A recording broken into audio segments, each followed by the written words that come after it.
بسم الله الرحمن الرحيم والصلاة والسلام على أشرف المرسلين. حلقة جديدة من نبيكم الساهرة المستديرة. احنا بقالنا فترة طبعا مش معاكم بعد ما الأهلي فاز بكأس السوبر المصري. لأن دي فترة توقف طبعا، وما كانش فيه كورة ولا حاجة، هو كان بس المنتخب بيأدي تدريباته على ملعب مصر في مدينة مصر للألعاب الأولمبية بالعاصمة الإدارية الجديدة. وطبعا القايمة بتاعت فيتوريا ودي فقرة التوقف، فيها صفقات، فيها كأس الرابطة لسه هيتلعب يوم الاثنين، هيبتدي يوم الاثنين. طبعا انت عارف ان الاهلي والزمالك مش مشاركين في كأس الرابطة السنة دي. فقلنا ايه، نسيبكم شوية كده وبعد كده نرجع لكم بقى، يكون عندنا اخبار، يكون عندنا حاجات نقولها معاكم، نقدر نتكلم معاكم في كل حاجة. نقدر نقول اخبار جديدة، اخبار حصرية، يكون عندنا اي انفرادات نقدر نقولها لكم. نبتدي بالمنتخب. فيتوريا اعلن القائمة. انا هقول القائمة بس يعني اعذروني لو في اسم سقط مني او حاجة وانا بتكلم معاكم. نبتدي بس بحراسة المرمى. اختار محمد الشناوي واحمد الشناوي ومحمد ابو جبل ومحمد صبحي، ده في حراسة المرمى. خط الدفاع: علي جبر، احمد سامي، أسامة جلال اتصاب وخرج وطلع دخل منه بدل ياسر إبراهيم. عندنا محمد عبد المنعم، عندنا محمد هاني، عندنا عمر كمال، عندنا محمد حمدي، عندنا أحمد فتوح وعندنا أحمد حجازي. دول خط الدفاع.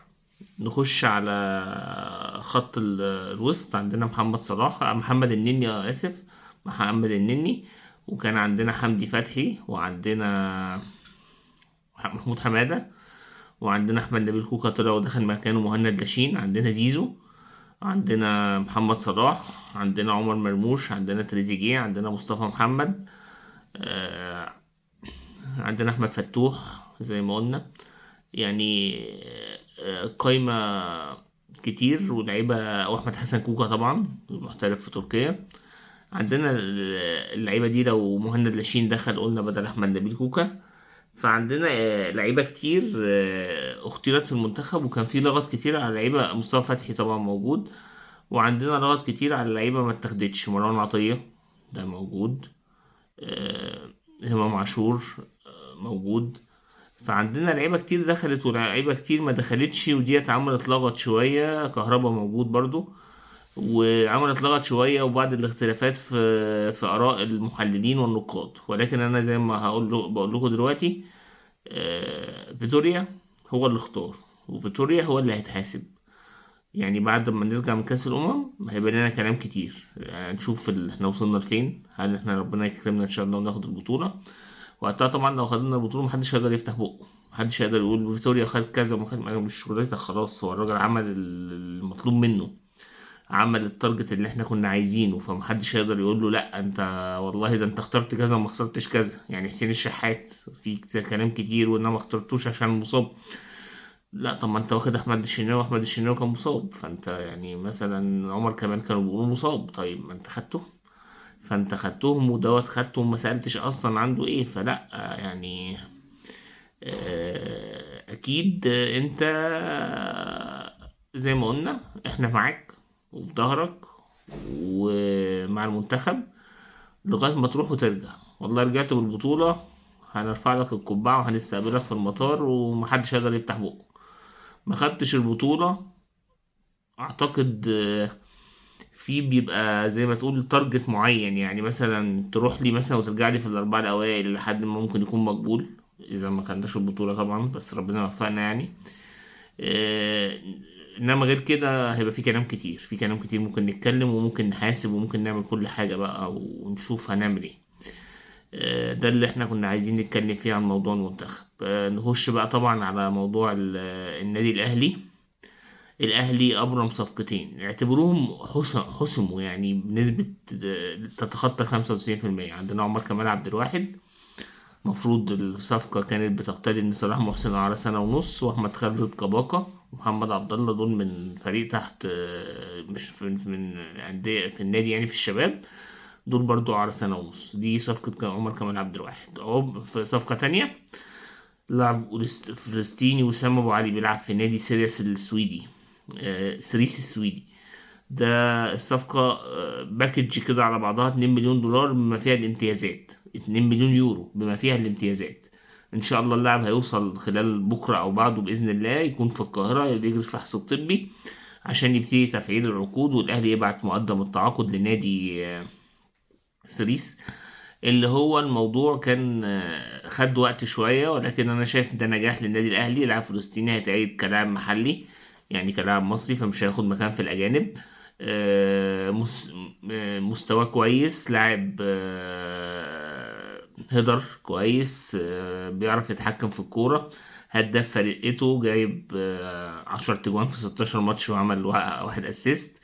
فان شاء الله تبقى صفقة مربحة للنادي الاهلي، وبعدين كولر كان مقتنع بيه، فاحنا طبعا بننفذ قرارات المدير الفني، والمدير الفني ناجح، فما تقدرش تتناقش معاه غير في اللي هو يطلبه، تحاول تلبهوله بحيث ان هو ايه، يوصل للتارجت اللي انت عايزه، او اللي يطلبه يجيبه، عشان بعد كده تعرف تحاسب برضو المدرب.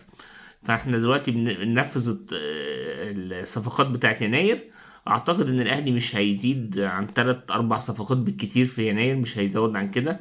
ممكن يكون في مدافع، ممكن يكون في باك شمال، ممكن يكون في رقم 10، ممكن يكون لاعب خط نص، معرفش.